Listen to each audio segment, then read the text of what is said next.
आज आपण बनवणार आहोत ड्रमस्टिक करी। ड्रमस्टिक करी बनवण्यासाठी लागणारे साहित्य आहे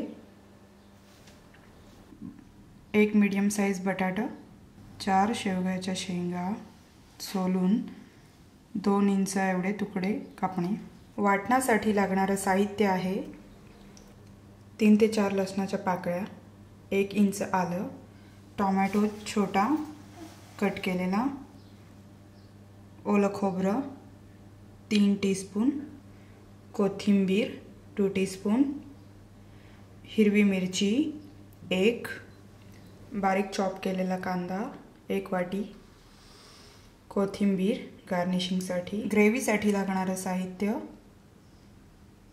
गरम मसाला, हळद, लाल तिखट, धना जिरा पावडर, मीठ, खडा मसाला, जॅगरी। एका कढईमध्ये 3 टेबलस्पून तेल तापवून त्यामध्ये खडा मसाला,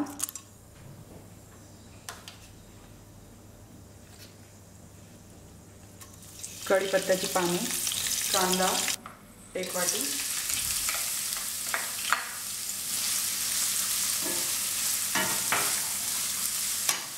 कांदा गुलाबी होईपर्यंत सतळणे।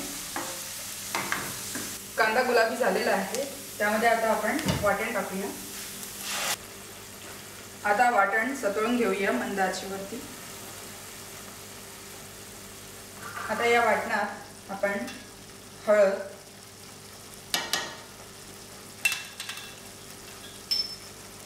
थोडासा गरम मसाला 1/4 टीस्पून, लाल तिखट 1 टीस्पून, धना जिरा पावडर,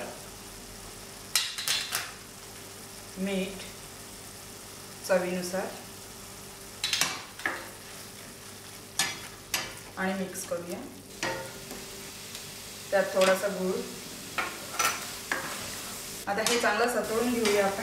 थोडीशी कोथिंबीर,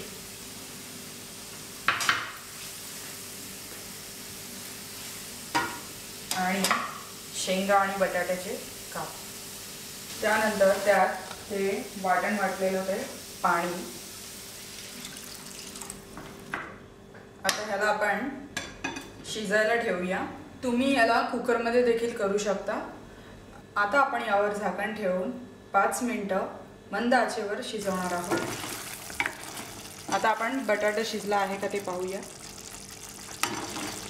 बटाटा अजून शिजलेला नाही आहे, त्यामुळे पुन्हा आपण झाकण ठेवून थोडंसं पाणी टाकूया आणि मग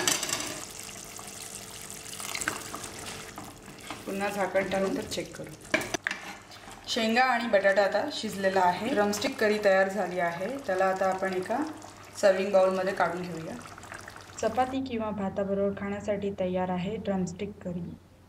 हे खा आणि याचा आस्वाद घ्या।